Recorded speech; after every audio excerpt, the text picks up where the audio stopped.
Good evening and welcome to the Sony Center for Performing Arts.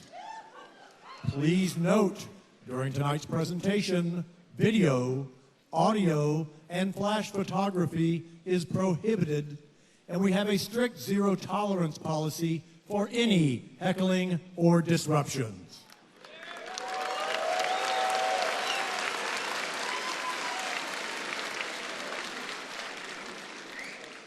And now, please welcome your host and moderator, President of Ralston College, Dr. Stephen Blackwood.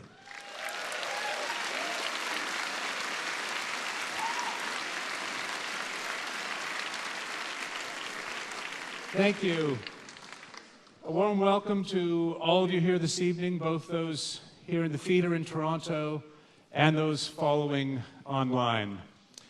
You know, it's not very often that you see a country's largest theater packed for an intellectual debate, but that's what we're all here for tonight. Please join me.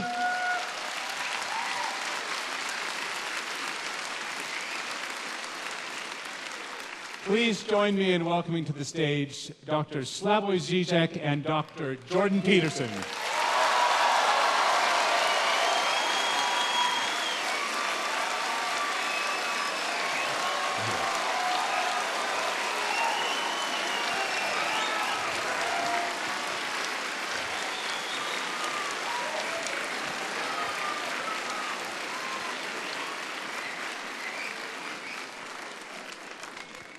Just a few words of introduction. There can be few things, I think, now more urgent and necessary in an age of reactionary partisan allegiance and degraded civil discourse than real thinking about hard questions. The very premise of tonight's event is that we all participate in the life of thought, not merely opinion or prejudice, but the realm of truth, accessed through evidence and argument. But these two towering figures of different disciplines and domains share more than a commitment to thinking itself. They are both highly attuned to ideology and the mechanisms of power. And yet, they are not principally political thinkers. They are both concerned with more fundamental matters: meaning, truth, freedom. So it seems to me likely we will see tonight not only deep differences, but also surprising agreement on deep questions. Dr. Slavoj Zizek is a philosopher. He has not one, but two doctoral degrees, one in philosophy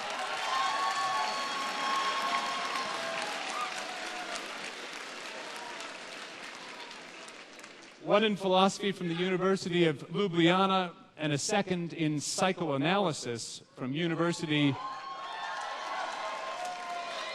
Let's hear it for psychoanalysis. From the University of Paris 8. He is now a professor at the Institute of Sociology and Philosophy at the University of Ljubljana and the director of the Birkbeck Institute for the Humanities at the University of London.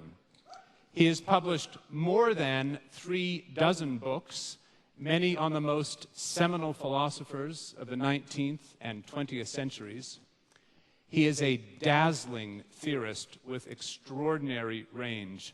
A global figure for decades, he turns again and again with dialectical power to radical questions of emancipation, subjectivity, and art.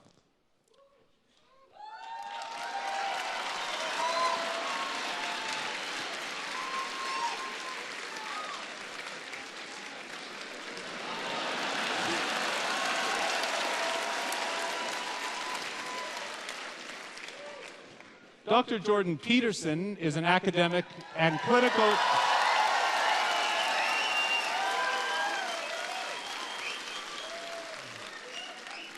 An academic and clinical psychologist. His doctorate was awarded by McGill University, and he was subsequently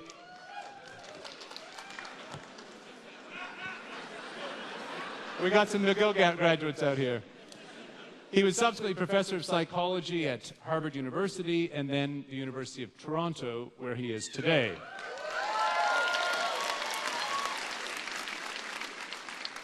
The author of 2 books and well over 100 academic articles, Dr. Peterson's intellectual roots likewise lie in the 19th and early 20th centuries, where his reading of Nietzsche, Dostoevsky, and above all, Carl Jung, inform his interpretation of ancient myths, of 20th century totalitarianism, and especially his endeavor to counter contemporary nihilism.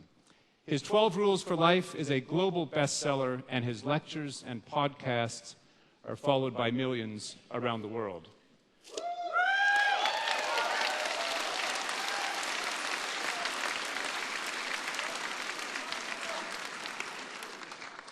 Both Drs. Zizek and Peterson transcend their titles, their disciplines, and the academy, just as this debate, we hope, will transcend purely economic questions by situating those in the frame of happiness, of human flourishing itself. We're in for quite a night. A quick word about format. Each of our debaters will have 30 minutes to make a substantial opening statement, to lay out an argument. Dr. Peterson first, followed by Dr. Zizek. Each will then have, in the same order, 10 minutes to reply. I will then moderate 45 minutes or so of questions, many of which will come from you, the audience, both here in Toronto and online. With that, let's get underway. Please join me in welcoming Dr. Jordan Peterson for the first opening statement.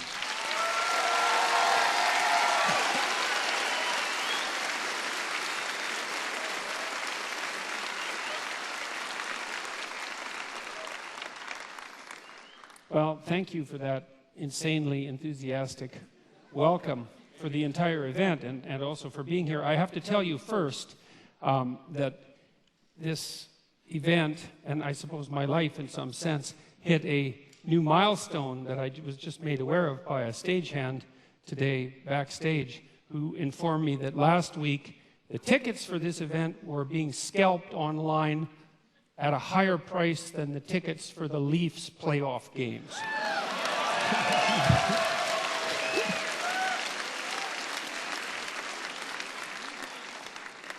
So I don't know what to make of that. All right, so how did I prepare for this? I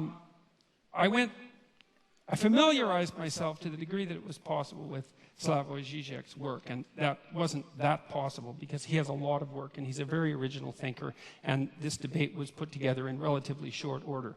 And what I did instead was return to what I regarded as the original cause of all the trouble, let's say, which was the Communist Manifesto. And what I attempted to do, because that's Marx, and we're here to talk about Marxism, let's say, and what I tried to do was read it. And to read something, you don't just follow the words and follow the meaning, but you take apart the sentences and you ask yourself at this level of phrase and at the level of sentence and at the level of paragraph, is this true? Are there counter-arguments that can be put forward that are credible? Is this solid thinking? And I have to tell you, and I'm not trying to be flippant here, that I have rarely read a tract. Now, I read it when I was 18. It was a long time ago, right? That's 40 years ago. But I've rarely read a tract that made as many errors per sentence, conceptual errors per sentence, as the Communist Manifesto. It was quite a miraculous reread. It was interesting to think about it psychologically as well, because I've read student papers that were of the same ilk in some sense, although I'm not suggesting that they were of the same level of glittering literary brilliance and polemic quality. And I also understand that the Communist Manifesto was a call for revolution and not a standard logical argument. But that notwithstanding, I have some things to say about the authors psychologically. The first thing is that it doesn't seem to me that either Marx or Engels grappled with this particular fundamental truth, which is that almost all ideas are wrong. And so and it doesn't matter if they're your ideas or someone else's ideas, they're probably wrong. And even if they strike you with the force of brilliance, your job is to assume, first of all, that they're probably wrong, and then to assault them with everything you have in your arsenal and see if they can survive. And what struck me about the Communist Manifesto was it was akin to something Jung said about typical thinking. And this was the thinking of people who weren't trained to think. He said that the typical thinker has a thought. It appears to them like an object might appear in a room. The thought appears, and then they just accept it as true. They don't go the second step, which is to think about the thinking. And that's the real essence of critical thinking. And so that's what you try to teach people in university, is to read a text and to think about it critically, not to destroy the utility of the text, but to separate the wheat from the chaff. And so what I tried to do when I was reading the Communist Manifesto was to separate the wheat from the chaff. And I'm afraid I found some wheat, yes, but mostly chaff. And I'm going to explain why, hopefully in relatively short order. So I'm going to outline 10 of the fundamental axioms of the Communist Manifesto. And so these are truths that are basically held as self-evident by the authors. And they're truths that are presented in some sense as unquestioned, and I'm going to question them and tell you why I think they're unreliable. Now, we should remember that this tract was actually written 170 years ago. That's a long time ago. And we have learned a fair bit since then about human nature, about society, about politics, about economics. There's lots of mysteries left to be solved, but we are slightly wiser, I presume, than we were at one point. And so you can forgive the authors to some degree for what they didn't know, but that doesn't matter given that the essence of this doctrine is still held as sacrosanct by a large proportion of academics. Probably are among the most, what would you call, guilty of that particular sin. So here's proposition number 1. History is to be viewed primarily as an economic class struggle. All right, so let's think about that for a minute. First of all, the proposition there is that history is primarily to be viewed through an economic lens, and I think that's a debatable proposition because there are many other motivations that drive human beings than economics, and those have to be taken into account, especially that drive people other than economic competition, like economic cooperation, for example. And so that's a problem. The other problem is that it's actually not nearly a pessimistic enough description of the actual problem, because history, this is to give the devil his due. The idea that one of the driving forces between history is hierarchical struggle is absolutely true. But the idea that that's actually history is not true, because it's deeper than history. It's biology itself, because organisms of all sorts organize themselves into hierarchies. And one of the problems with hierarchies is that they tend to arrange themselves into a winner-take-all situation. And so, that is implicit in some sense in Marx's thinking, because of course Marx believed that in a capitalist society, capital would accumulate in the hands of fewer and fewer people. And that actually is in keeping with the nature of hierarchical organizations. Now, the problem with that isn't so much the fact of, so there's accuracy in the accusation that that is a eternal form of motivation for struggle, but it's an underestimation of the seriousness of the problem, because it attributes it to the structure of human societies rather than the deeper reality of the existence of hierarchical structures per se, which, as they also characterize the animal kingdom to a large degree, are clearly not only human constructions. And the idea that there's hierarchical competition among human beings. There's evidence for that that goes back at least to the Paleolithic times. And so that's the next problem. It's that, well, this ancient problem of hierarchical structure is clearly not attributable to capitalism, because it existed long in human history before capitalism existed, and then it predated human history itself. So the question then arises, why would you necessarily, at least implicitly, link the class struggle with capitalism, given that it's a far deeper problem? And now, it's also, you've got to understand that this is a deeper problem for people on the left, not just for people on the right. It is the case that hierarchical structures dispossess those people who are at the bottom, those creatures who are at the bottom, speaking, say, of animals, but those people who are at the bottom, and that is a fundamental existential problem. But the other thing that Marx didn't seem to take into account is that there are far more reasons that human beings struggle than their economic class struggle, even if you build the hierarchical idea into that, which is a more comprehensive way of thinking about it. Human beings struggle with themselves, with the malevolence that's inside themselves, with the evil that they're capable of doing, with the spiritual and psychological warfare that goes on within them. And we're also actually always at odds with nature. And this never seems to show up in Marx. And it doesn't show up in Marxism in general. It's as if nature doesn't exist. The primary conflict, as far as I'm concerned, or a primary conflict that human beings engage in, is the struggle for life in a cruel and harsh natural world. And it's as if that doesn't exist in the Marxist domain. If human beings have a problem, it's because there's a class struggle that's essentially economic. It's like, no, human beings have problems because we come into life starving and lonesome. And we have to solve that problem continually, and we make our social arrangements, at least in part, to ameliorate that, as well as to, well, upon occasion, exacerbate it. And so there's also very little understanding in the Communist Manifesto that any of the, like, say, hierarchical organizations that human beings have put together might have a positive element. And that's an absolute catastrophe, because hierarchical structures are actually necessary to solve complicated social problems. We have to organize ourselves in some manner, and you have to give the devil his due. And so it is the case that hierarchies dispossess people, and that's a big problem. That's the fundamental problem of inequality.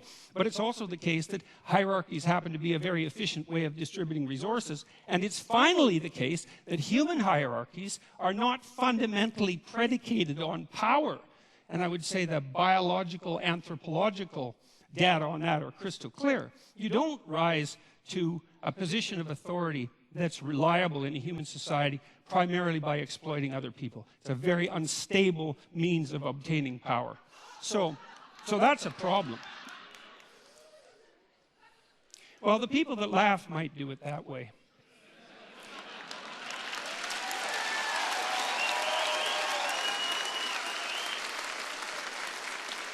Okay, now another problem that comes up right away is that Marx also assumes that you can think about history as a binary class struggle with clear divisions between, say, the proletariat and the bourgeoisie. And that's actually a problem, because it's not so easy to make a firm division between who's exploiter and who's exploitee, let's say, because it's not obvious, like in the case of small shareholders, let's say, whether or not they happen to be part of the oppressed or part of the oppressor. This actually turned out to be a big problem in the Russian Revolution. And by big problem, I mean tremendously big problem.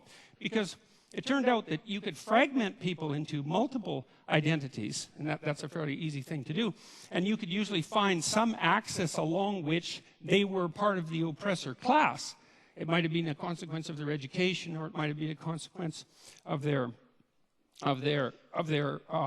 wealth that they strived to accumulate during their life, or it might have been a consequence of the fact that they had parents or grandparents who were educated or rich, or that they were a member of the priesthood, or that they were socialists, or anyways, the listing of how it was possible for you to be bourgeois instead of proletariat grew immensely, and that was one of the reasons that the Red Terror claimed all the victims that it claimed.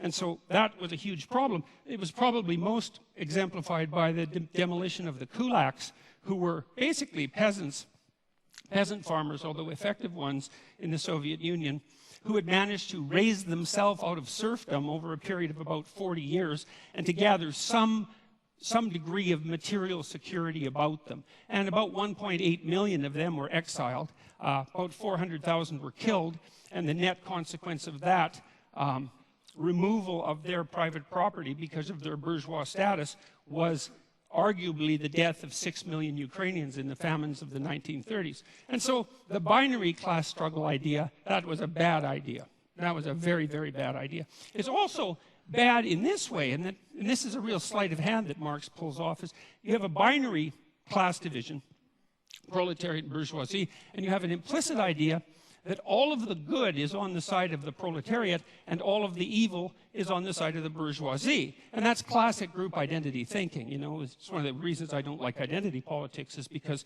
once you divide people into groups and pit them against one another, it's very easy to assume that all the evil in the world can be attributed to one group, the hypothetical oppressors, and all the good to the other. And that...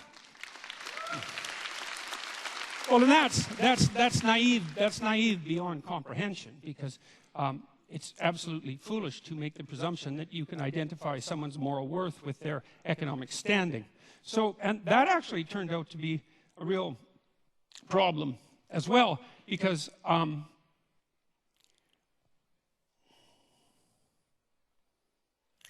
Marx also came up with this idea, which is a crazy idea, as far as I can tell, of the, that's a technical term, crazy idea, of the dictatorship of the proletariat.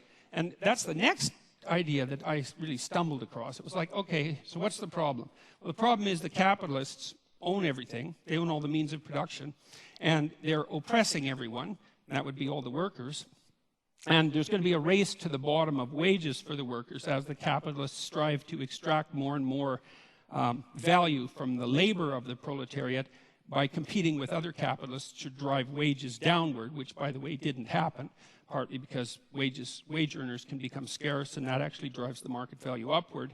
But the fact that you assume a priori that all the evil can be attributed to the capitalists and all the good, the bourgeoisie, and all the good could be attributed to the proletariat meant that you could hypothesized that a dictatorship of the proletariat could come about, and that was the first stage in the communist revolution. And remember, this is a call for revolution, and not just revolution, but bloody, violent revolution, and the overthrowing of all existent social structures.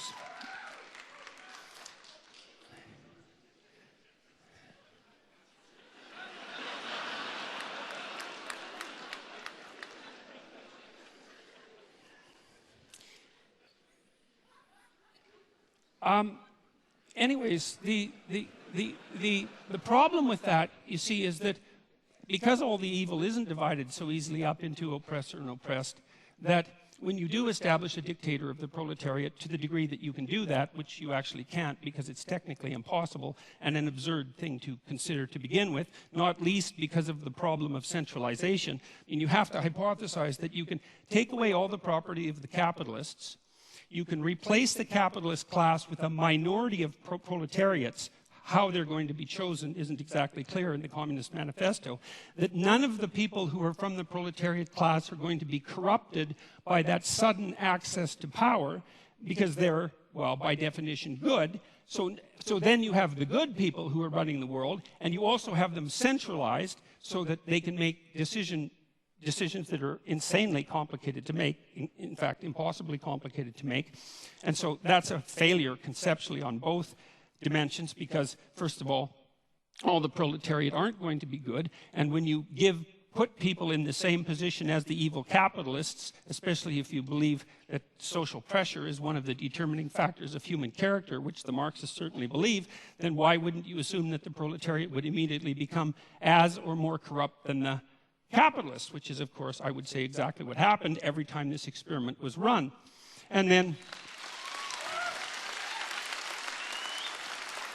the next problem is, well, what makes you think that you can take some system as complicated as, like, capitalist free market society and centralize that and put decision-making power in the hands of a few people, the mechanisms by without specifying the mechanisms by which you're going to choose them. Like, what makes you think they're going to have the wisdom or the ability to do what the capitalists were doing, unless you assume, as Marx did, that all of the evil was with the capitalists and all the good was with the proletariats, and that nothing that capitalists did constituted valid labor, which is another thing that Marx assumed, which is palpably absurd. Because people who are, like, maybe if you're a dissolute aristocrat from 1830 or earlier, and you run a feudal estate and all you do is spend your time gambling and chasing prostitutes, well, then your labor value is zero. But if you're running a business and it's a successful business, first of all, you're a bloody fool to exploit your workers, because even if you're greedy as sin, because you're not going to extract the maximum amount of labor out of them by doing that. And the notion that you're adding no productive value as a manager rather than a capitalist it's absolutely absurd. All it does is indicate that you either know nothing whatsoever about how an actual business works, or you refuse to know anything about how an actual business works. So that's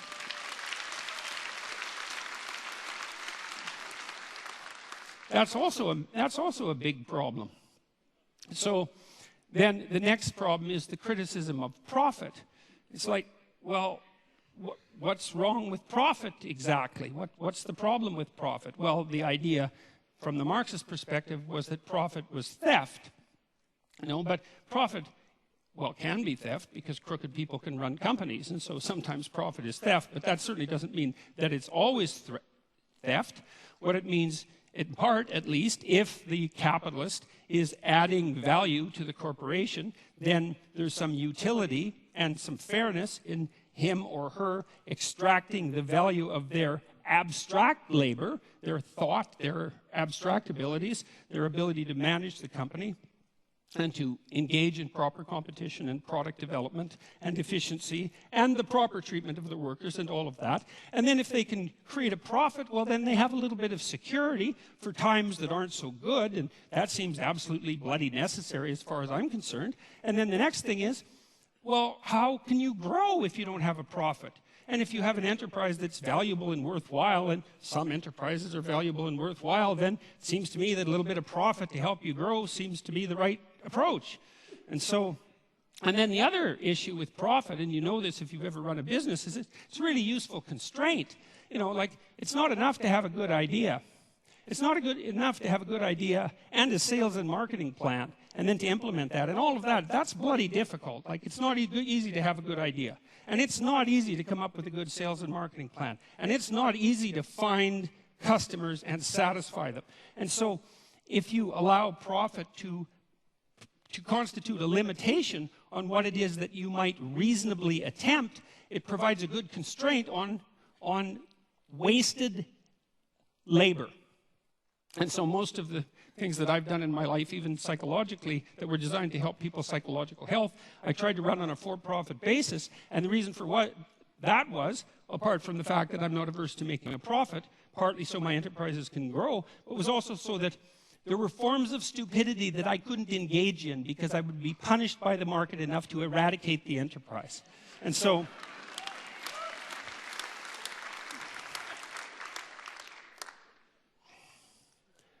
okay, and then so the next issue, this is a weird one.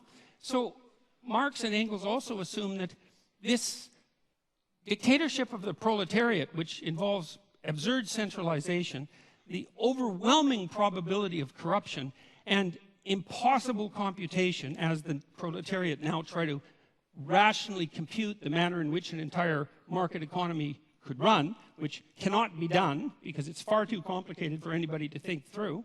The next theory is that somehow the proletariat dictatorship would become magically hyperproductive. And there's actually no theory at all about how that's going to happen. And so I had to infer the theory, and the theory seems to be that once you eradicate the bourgeoisie, because they're evil, and you get rid of their private property, and you eradicate the profit motive, then all of a sudden, magically, the small percentage of the proletariat who now run the society determine how they can make their productive enterprises productive enough so they become hyperproductive. Now, and they need to become hyperproductive for the last error to be logically coherent in relationship to the Marxist theory, which is that at some point the proletariat, the dictatorship of the proletariat, will become so hyperproductive that there'll be enough material goods for everyone across all dimensions. And when that happens, then what people will do is spontaneously engage in meaningful creative labor, which is what they had been alienated from in the capitalist horror show, and the utopia will be magically ushered in.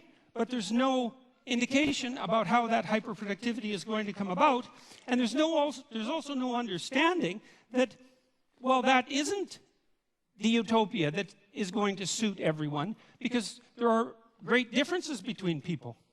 And some people are going to find what they want in love, and some are going to find it in social being, and some are going to find it in conflict and competition, and some are going to find it in creativity, as Marx pointed out. But the notion that will necessarily be the end goal for the utopian state is preposterous. And then there's the Dostoevskian observation too, which is one not to be taken lightly, which is, what sort of shallow conception of people do you have that makes you think that if you gave people enough bread and cake, in the Dostoevskian terms, and nothing to do with except to busy themselves with the continuity of the species, that they would all of a sudden become peaceful and heavenly? Dostoevsky's idea was that, we were built for trouble. And if we were ever handed everything we needed on a silver platter, the first thing we would do is engage in some form of creative destruction, just so something unexpected could happen, just so we could have the adventure of our lives. And I think there's something to be said for that.